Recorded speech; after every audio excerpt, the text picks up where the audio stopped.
Attorney Nery Colmenares. Good morning po, Congressman. Hi, good morning, Ted. Good morning, chat sa lahat ng viewers ninyo. Good morning po. Salamat for being with us today, Attorney Nery Colmenares. Isa nga po kayo sa present kahapon dun sa nangyaring oral argument tungkol pa rin po dito sa PhilHealth Fund.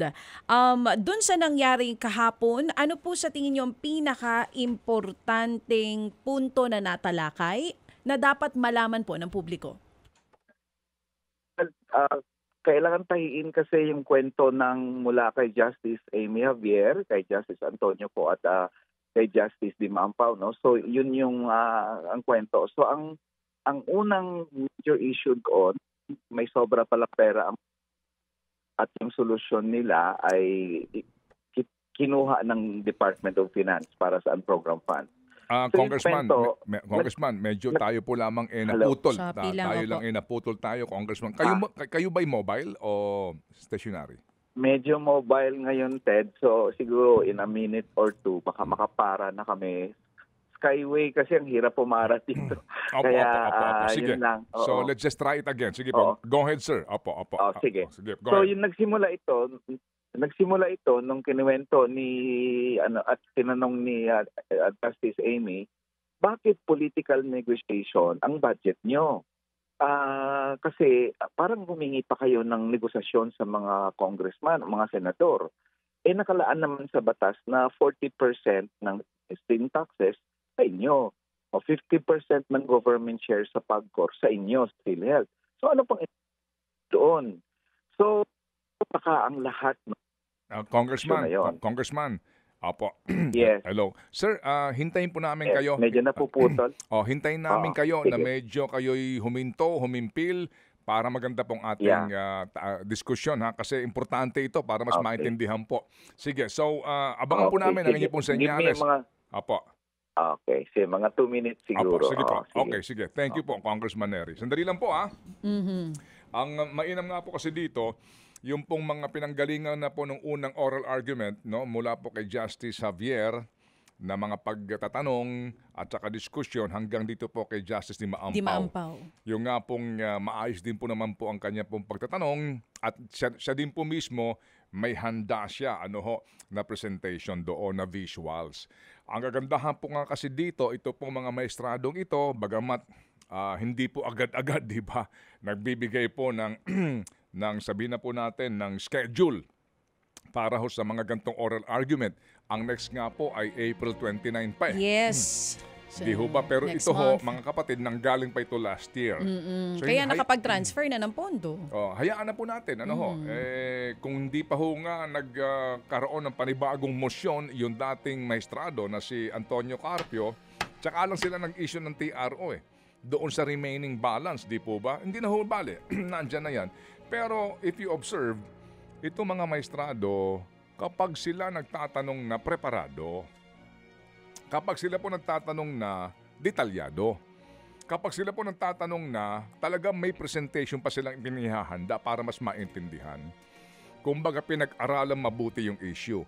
And also, in fairness, binibigyan ng pagkakataon din yung pong mga abogado ng defense na maghanda. Kaya better be sure na nakapaghanda ka.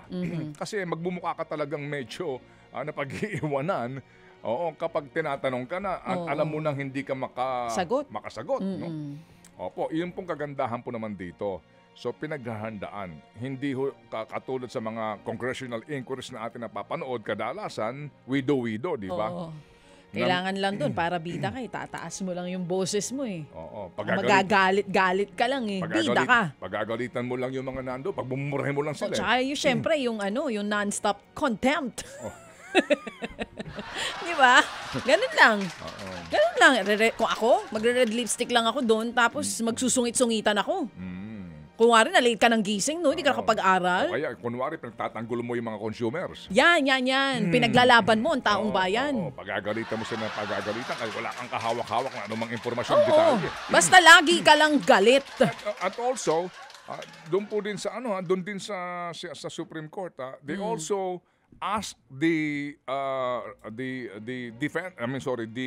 lawyers of the government to just please answer yes or no. Yes. Wala naman naming palabok. Di ba? I mean, Kung ang ginagawa tanong- rin yan sa Kongreso, ha? Yung ano siya, yes or no? Only yes or no. I will hold you in contempt. Wala. Ayun. In fairness, kahapon, Pero ito narinig ko yan kay kasi Justice naman- Xavier. Kasi naman, klaro din naman Oo. na only answerable by yes or no. Kung answerable ba yes or no, kumain ka na.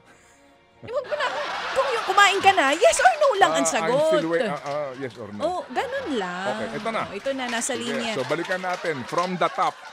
Apo, Attorney Bayan muna, ha? First nominee, Nery Colmenares. Nery, Attorney? Yes. Yes, hi Ted, hi Cha. Yes, Okay, naputol sige. kanina. Okay, Okay, sige. na ngayon ang part Oh, na. Oo. From the start tayo. Sige nga, yung Sige. doon sa kasi parang meron pang pinag-uusapan dito na something politika kamo na manghihingi ka pa ng pera sa Kongreso para pondohan itong appropriations ng PhilHealth. Go ahead. Yes. Well, so simulang tanong ni Justice Xavier, bakit mo nabanggit na ang subsidy o pera o budget ng PhilHealth kailangan ng political negotiation? Inamin naman yun ng PhilHealth, we have to negotiate, di ba, ng suporta.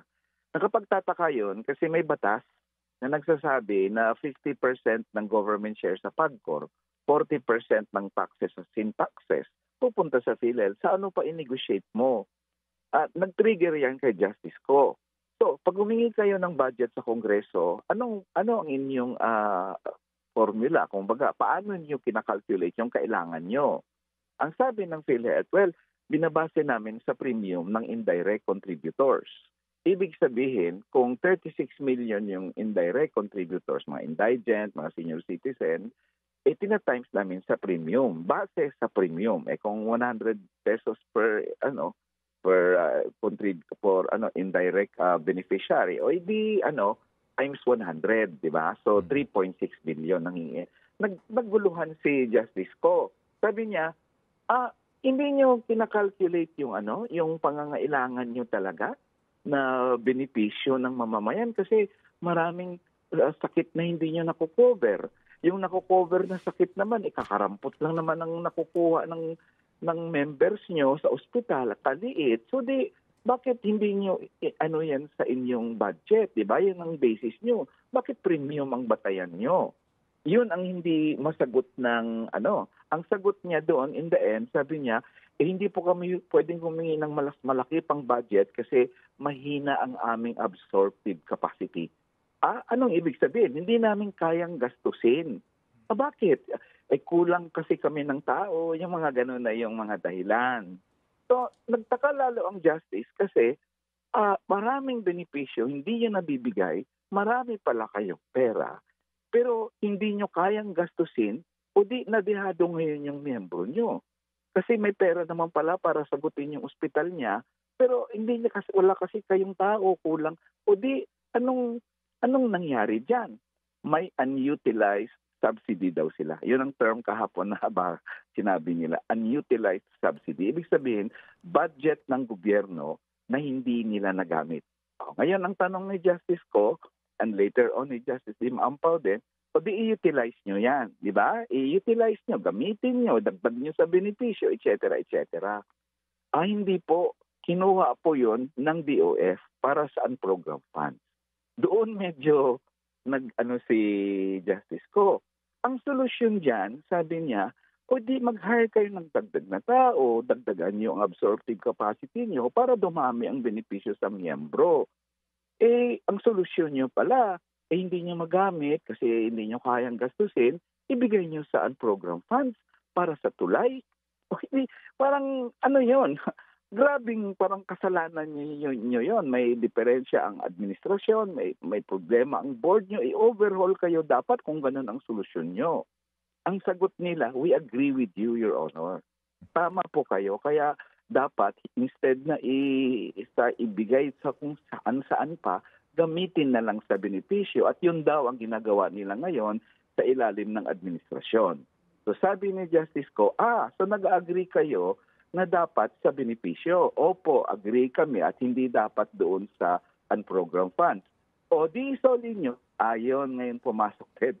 Isoli nyo, agree pala kayo sa akin na yung unutilized nyo, 60 billion na limbawa, instead na ibigay nyo sa Department of Finance, instead na i-program funds nyo sa mga tulay na kung saan-saan, ibalik sa inyo, gamitin nyo sa benepisyo. Doon ang ending kahapon ni Justice ko na hindi na nila masagot kasi tama naman pala kami na dapat sa benepisyo, ba't nyo binigay sa program fund? Hindi dapat yon ang solusyon. Ang solusyon, ayusin nyo, mag-hire kayo ng dagdag na tao, gastusin nyo sa benepisyo ng miyembro para may absorptive capacity kayo. Kasi pangit, hindi maintindihan ng tao na marami kayong pera, kulang ang benepisyo nila dahil sabi nyo, hindi nyo kayang gastusin. So, ang sinasabi attitude nyong ko. ninyo rito, ito si ASEC Philhealth. Albert Domingo tsaka si Deputy Treasurer Antonio Marino III. Yes. Sa PhilHealth mismo naka-address. Kaya medyo nag-react si Justice ko, i-overhaul nyo ang PhilHealth na yan. Kasi kung ganun pala yung kasimple ang problema nyo, hindi nyo kayang gastusin, hindi maintindihan ng tao yan. May pera kayo, kulang ang benepisyo nila, pero hindi nyo pala kayang gastusin sa kanila. So, Tapos yung sinasabi na ibalik nyo yung pera. yes, ibalik nyo kasi nag-agree kayo na tama ako. Sabi nila, we agree with you, Justice, na dapat yung sobrang pondo gastusin sa miyembro at hindi ibigay sa mga unprogram funds. Kung nag-agree kayo, sabi ni Justice ko, o di soli nyo. Sabi nyo, tama ako di ba? Napakasimple ng logic ni Justice ko kahapon na hindi nila ibig sabihin, may fatal sila na admission kahapon na parang mali yung ginawa na ang 60 billion nilipat sa program fund. Okay, that's one. Sige. Sige. Tapos tawid naman tayo. Si Justice Javier ba meron pang karagdagan na naiklaro kasi nga nung last time na nagkaroon ng oral argument, 'di ba? Klaro na rin 'yon yung mga special fund for special purpose na pag-usapan na 'yon. Yes, napag-usapan at naklaro kahapon. Nag-agree din sila, well, dinefend naman namin siyempre, a special purpose fund, itong PhilHealth. Para yan, mula sa syntax, para sa health. So kung yun pala ang purpose nun, bakit ginawa niyong ang program funds? Ang program funds, tulay na yun mga kalsada na walang papuntahan, mga tulay na kahit walang ilog. So yun na yung essence noon na tingin ko, it will matter a lot to justices later on. Pwede mo bang i-divert ang pondo na special purpose para lang siya sa purpose ng health, tapos ginawa mong hindi health-related na pagkakagastusan. So, and I think klaro naman kahapon yon, and siguro sa decision nila i-address nila yon. Oo. Ano naman allowed itong interpellation ni Justice Ami Lázaro Javier kila GOCC Counsel Solomon Hermosura at saka kay SVP Renato Limsiaco? Well, yung sinabi kasi binalik kahapon yung so saan nyo kinuha yung 60 billion sa reserve? Kinlaro nila na may 500 billion more or less na accumulated revenues ang PhilHealth. Ang 280 billion ay nilagay sa reserve. Tapos yung 200 billion to 20 ay parang operations nila yon. Sabi nila, hindi yun. Ang 60 billion na binigay sa finance, hindi nanggaling sa reserve daw. Nanggaling daw yun sa operation. Yung 200 billion na natira. So parang ibig sabihin pa rin nun, para sa amin na petitioners, o di binawasan nyo ang operations ng PhilHealth na sana dagdag na benepisyo yon. Kasi yung reserve na yun Yung operations, dapat para yun sa dagdag na benepisyo, yun ang binigay nyo. At yun ang inadmit nila later on, doon nga nanggaling yon. So parang bumalik si Justice Ami, sa laki-laki na nga ng sinabi ng COA, yung yung financial statements nyo, hindi malinaw, hindi nyo na-account. Parang ang gulo ng financial statements ng PhilHealth, nasabi ng COA, qualified ang aming opinion sa inyo kasi marami kayong statements na hindi ma-verify at hindi credible. May mga kulang-kulang kayo na parang there is something here. So, alam mo naman, Ted, di ba ang PhilHealth dati may mga issue dati ng corruption? May mga issue sila na kung ano-anong mga bilyon na Ted, palagi nga namin sinasabi sa bayan mo na sino nakulong doon? parang ilang bilyon ang nawala sa PhilHealth noon parang wala naman atang nakulong doon sa mga nakasuhan nila. So basically that's one more reason kaya ako nung dumating sa akin parang sinabi ko pag mga proyekto na ginastusan ng mga pondong ito may korupsyon dapat isoli yung pera and of course iparusahan yung nangurakot. Kasi yun yung magiging tanong sa justices in the NTED, yung binanggit na operative fact doctrine. Paano pag nagastos na sa tulay? Parang pwede pa ba naming mabawi yun? Yun yung tanong na ni Justice Dima Ampao kahapon. Yun. And of course, yeah. So paano yun? Paano yung kay Justice Dima Ampao kahapon? Yung binabanggit mong tanong na yan, kung inilagay nga sa unprogrammed and then o kaya eventually ginasta yung 60 billion ng pera ng PhilHealth members at ginamit na sa pagbili ng cat's eye o kaya ng roller no dito sa mga kalsadang ito o kaya pinaggawa ng tulay, paano yun? Yes. So ang sabi ko kahapon, sabi nang tinanong ako, ang at the very pinaka 431 billion na dinagdag sa unprogrammed funds, dapat isoli yon. That's the first, 431.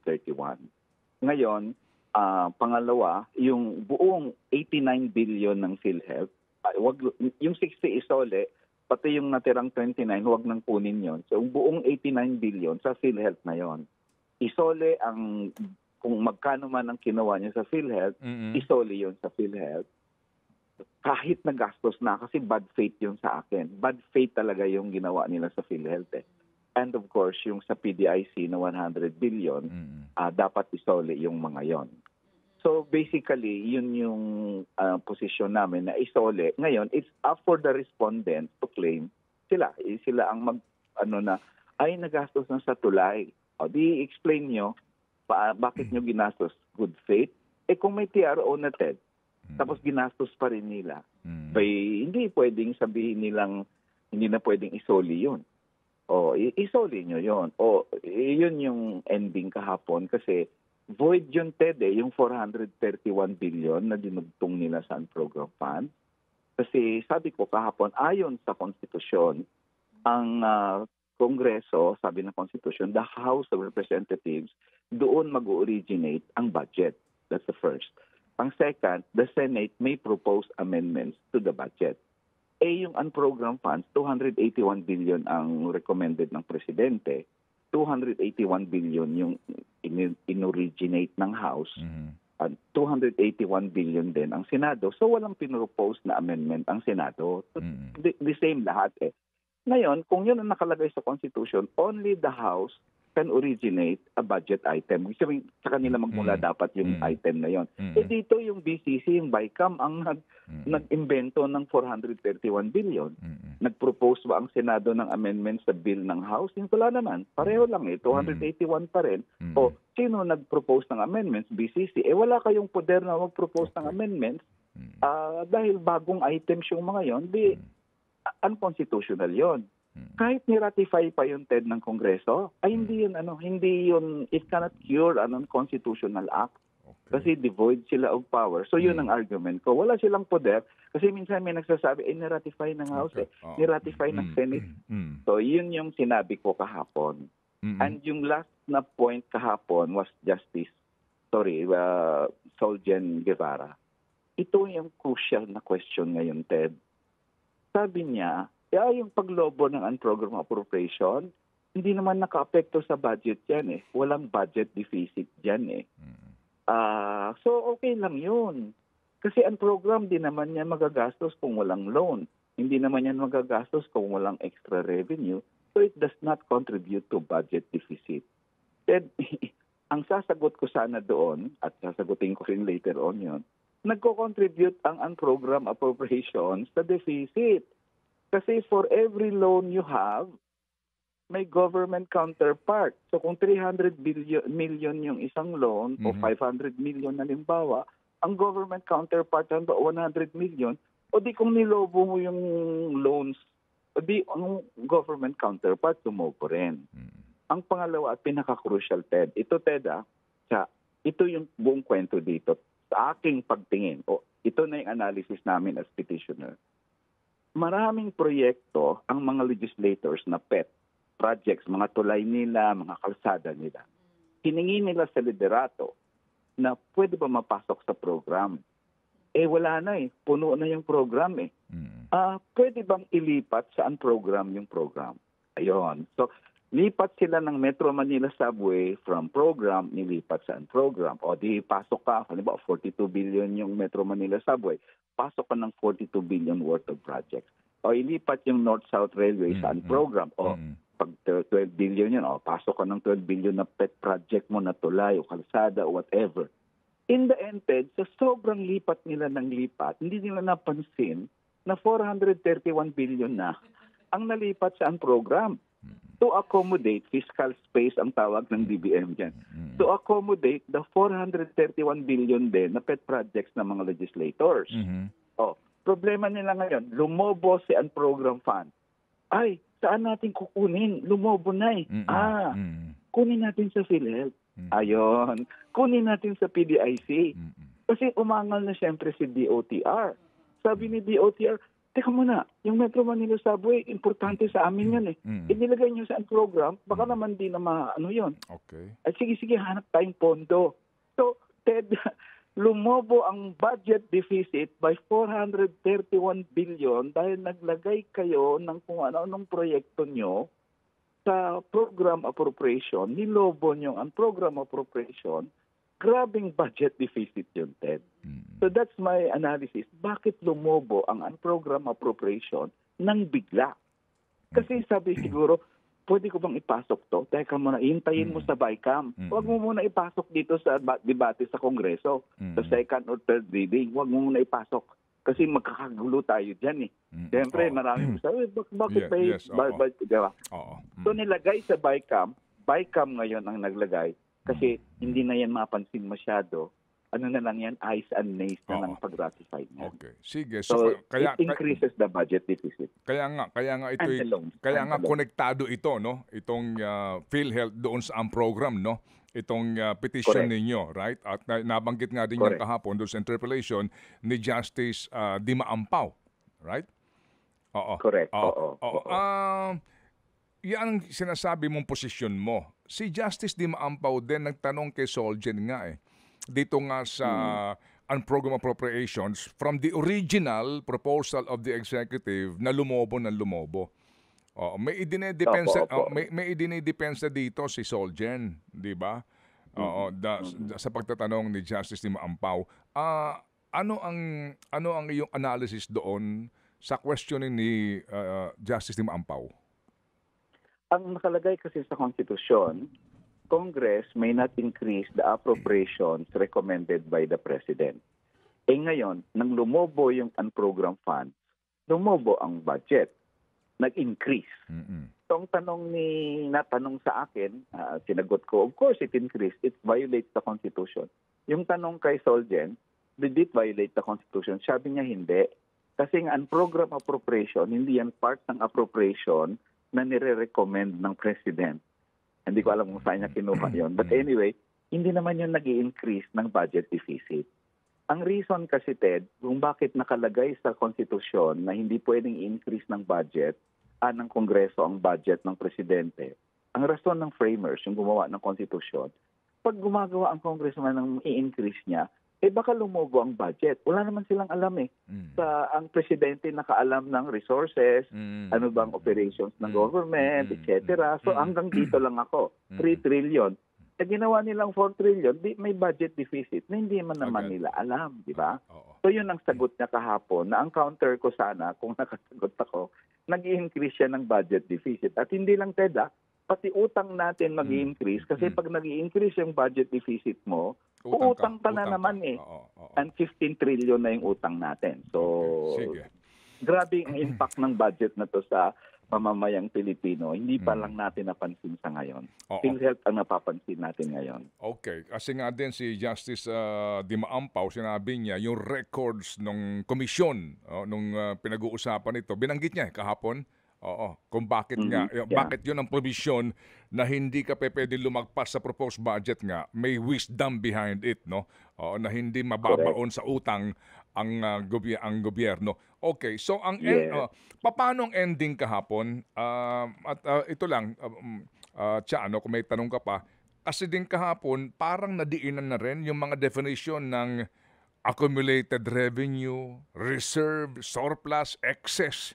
'Di ba? Naiklaro na rin 'to kahapon. Para nga wala nang duda na itong pera ng PhilHealth na kinuha ninyo, hindi ito excess, 'di ba? Hindi ito sobra-sobra nag-aawak sa pera ang PhilHealth. Go ahead, Neri. Corrected. Ang mga words na importante kahapon, una muna, yung unutilized subsidies. Ibig sabihin, sa simpleng salita, may pera pala kayo, hindi nyo ginastos sa benepisyo ng miyembro. That's the first. Yung second is yung isoli mo. Ang solusyon nyo pala sa hindi nyo magastos ay ibigay sa unprogrammed appropriation. Mali yun. Isoli nyo. That's the second. At yung pangatlo, yung issue ng budget deficit siyempre at yung utang natin. So nilinaw na parang ang kukuha ko sa kahapon is may mga surplus kayo na hindi naman talaga surplus. Surplus siya kasi sa accounting nyo siguro surplus, pero hindi siya dapat surplus, hindi siya dapat sobra kasi may kulang ang benefits nyo. Marami pa kayong sakit na hindi kina-cover eh. Di kung may sobra pala kayong pera, di i-cover nyo, dagdagan yung mga sakit na i-cover nyo. Doon naman sa na-cover nyo, kakarampot yung nabibigay nyo, yung counterpart nyo sa bill ng pasyente, di doblehin nyo. Kung ganito yung treatment nyo sa isang, halimbawa, I don't know, chemotherapy o kung ano man yung treatment, halimbawa, 50 lang yan, o di gawin nyo 100. Parang, di ba, o kaya yung kidney dialysis, didagdagan nyo ang session o parang hindi makuha talaga ng mga justices. Yung surplus na yon na diniin, hindi siya surplus talaga, hindi siya excess sa inyo. At it's really wrong for you to consider it as excess. Kaya parang sabi nila, actually walang impact yung kinuha ng PhilHealth na 60 billion. Ha? May impact yun eh. Kasi ngayon gamitin nyo ng dahilan yon para hindi kayo makadagdag ng benepisyo, di ba? Kasi nawalan kami 60 billion. Marami sanang paggagamitan, Ted. Pero binigay nyo kasi sa mga technically binigay nila sa pet projects ng mga legislators ang PhilHealth funds ng mga miyembro. Sige. So pwede bang sabihin na yung 60 billion na gastos na? Hindi nila, sabi ko nga, i-prove nila yun. It's their burden eh. Dapat hindi, Ted, kasi noong naglipat silang una, may kaso ng final eh. So good faith lang sana, aware na sila. Oh, may question pala dito, insert pala, etc. You're talking about good faith, Neri. Neri, you're talking about good faith. Sorry to interrupt you, but you're talking about good faith, no? And that is terribly missing. Ganito, hindi na iklaro yon ng mga justice kahapon. Asa na may 60 billion na disbursed na ba ito? Nasaro na ba ito? Na NCA na ba ito? Hindi na klaro yan kahapon. Okay. Sabi ko nga, ang claim namin, ibalik nyo yung 60 billion, kung sinabi nyo na gastos, prubahan nyo yon. And kung kahit nagastos yan, pag may bad faith yan, hindi pwede yun, isoli nyo pa rin yun. Okay. Kasi bad faith eh. Di ba? So parang yun ang punto ko kahapon. Isoli nyo yon. Ngayon kung sabihin nyo nagastos na namin, kayo mag-prove, hindi kami. Tapos pangalawa, kahit nagastos na, pag may corruption o may bad faith, hindi, isoli nyo pa rin yun. Problema nyo yun, hindi yan problema ng taong bayan. Okay. May tanong ka, Cha, please, go ahead. Yes po, Attorney Neri, dito sa mga naging pahayag kahapon ng ating mga justices, 3 po yan, parang ako lang to, opinion ko, same sa stand ng mga petitioners. Kung sakali po ba na, di natin alam kung ano magiging desisyon nila, pero kung pumabor sa mga petitioners ang maging desisyon ng ating mga magistrado, sino-sino po dito ang posibleng maparurusahan? Kung meron ang kaso namin ay yung sa issue ng unprogrammed funds at PhilHealth, no? Ang parusa is of course going to be a separate case criminal case or civil cases na ipafile. Mm-mm. So I don't know kung may parusa ang Korte Suprema na igagawad. Normally, wala yan, Ted, kasi it's a criminal case eh. So Yes. iba ang kaso. This is a civil case for tertiary. So ang parusa, the court can recommend actions, of course. Yun ang pangatlong hinihingi ng bayan muna kasi sabi namin, mag-issue ang court ng parameters para yung sinong lumampas doon, yung klaro na may parusa siya. But dito, ang ano talaga dyan, ito nga sinabi ko kahapon, alam nyo, sabi ko sa Korte Suprema, gawa-gawa ng ilan tayong lahat ang apektado eh. Dapat hindi na maulit ito eh. Kasi ngayon tayong nalagay sa pader dahil nagastos na namin. Parang ganun ba? So dapat walang walang sasantuhin dito sa kasong to. At kung ano man yung anomalya na nangyari, dapat may karampatang kaso sa korte yon. Okay. And siguro, sabi nga ninyo, no, nabanggit mo kanina, accountability rin ang pinag-uusapan natin dito eh. Kung we look forward nga na paborable ang magiging desisyon ng ating mga maestrado dito sa inyong petisyon, ibang usapan yung pagpapanagot sa mga may gawa nito, di ba? Yes. Sige. The separate criminal case. Yes, okay. Kasi ito lang Ted, masingit ko lang, Ted, Kaya ka-frustrated kami sa bayan muna. Kaya ang corruption is one major issue sa eleksyong ito eh. Kasi nanalo kami sa sa pork barrel noong 2013. Tapos pagkatapos niyan may mga kinasuhan. Parang wala akong alam na. Parang maraming na-acquit ba? Parang pag nung lumabas yung Napoles, parang grabe kayo, di ba? Dami niyong ginawa, gano'n. So, may executive, may tungkulin ng executive kasi na kay alyado yan o kaaway sa politika, doesn't matter. Pag nangurakot yan, kulong yan. Hindi pwedeng kaalyado ko yan eh. So, i-acquit. Kasi parang, I don't know, kung i-trace mo siguro yung Napoles, ilan ba doon na nakulong talaga? Sa napakaraming may kaso. Napoles, of course, nakulong. Pero yung mga legislators ba na involved, so frustrating lang yan kasi madaling sabihin minsan na dapat kasuhan. Pero nasa kamay ng executive kasi yun eh. Department of Justice yung pag-prosecute at Sandigan Bayan for that matter or ombudsman. Pero so far, medyo hindi satisfactory yung sa corruption. Kung may anti-corruption drive ka, dapat hindi yan babahiran ng politika. Kay alyado, kay kalaban sa politika, dapat pag nangurakot, kulong yan. Walang patumpik-tumpik dyan eh. And that's the problem now with the second phase of this issue, which is sino ba ang mananagot dito? Yan ang kailangan pang trabahuin nating lahat. Okay. Sige. Ito ba anong tawag dyan? Misappropriation ng pera ng PhilHealth? At the very least, Ted, pag i-file na yan, pag i-file na yung kaso, una muna, simulan natin sa pinakamalakas. May corruption na nangyayari, di ba? So, that's the first. O di kasuhan sa anti-graft laws. Pag technical malversation, special purpose yan, ginastos nyo sa kung ano-ano, technical malversation is another one, di ba? Tapos, pangatlo, yung failure to account. Pag hindi ma-account yung mga pondo na yan, kasi, alam mo, tuda ako kung account yung at least yung 431 billion na total ng program funds. So that's another graft case.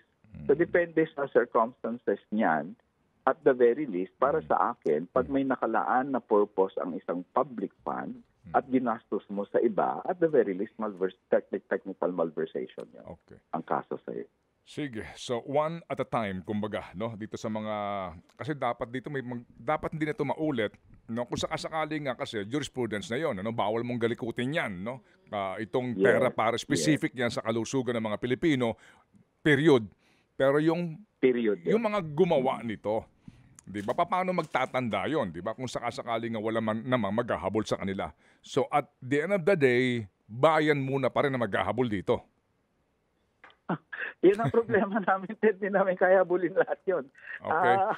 Pero gobyerno dapat ang main, but we all need the support. Kailangan naman kami, siyempre, bibira din kami dyan, but we need the support of the people naman kasi hirap nun eh. It's supposed to be the function of government, hindi nila fulfill. So, i-push lang natin ng i-push hanggat sa, there will come a time. Ako, Ted, hindi na, hope springs eternal naman sa akin eh. So tingin ko, there will come a time na lahat ng mga nagnakaw sa kabangyaman ng gobyerno ay makulong din yan. It's just a matter of time at syempre, kailangan i-assert natin yan. Talaga, may all your wish come true. Sige. Salamat na marami sa iyo. Ito lang salamat sa inyo sa lahat ng kasama mo dito sa nagpetisyon na ito, no. Hindi lang naman kayo nag-iisa diyan sa grupo ng Bayan Muna. Sabi ko nga kanina, sa lahat po ng mga Pilipino na nagpapagal dito, no, dito sa isyong ito kasi kung wala sila, hindi naman ito didinggin ng Supreme Court eh. So, bigyan natin po ng pagkilala itong grupo nila Nery Colmenares ng Bayan Muna at sino-sino pa yung mga kasama nyo doon. Please lang, Nery, para mabanggit naman natin. Senator Pimentel et al., Justice Carpio Morales, and Howie Calleja. They all form part of the petitioners dito. They should be credited din kasi major din ang part nila sa issue na ito. Sila Cielo Magno, yes, of course, kasama yan ng Pimentel case, petition. Sa petitioners. Oo. So, it's mabuti nagsama-sama kaming lahat dito and we complement each other. We complement each other sa petition ito. And this transcends any affiliation, this transcends any organization. Kapag pinag-uusapan na natin ang bayan, mamili ka. Bayan o sarili? Bayan Muna. Yan, si Chacha. Okay, Nery? Maraming salamat po. Yes, dapat lang concern natin lahat. Kay Duterte ka, kampo ka ng Duterte, kampo ka ng Marcos, kampo ka ng Lenny. Pera nyo lahat yung naka-involve dito. So it doesn't matter your political affiliation. Opo. This transcends your political affiliation kasi this is people's money at dapat lang ilaban natin ito sa Korte Suprema o saan mang sa kalsada, sa Korte at sa Kongreso. Salamat na marami muli, Attorney Nery Colmenares. Salamat, Nery. Mabuhay. Maraming salamat po. Maraming salamat.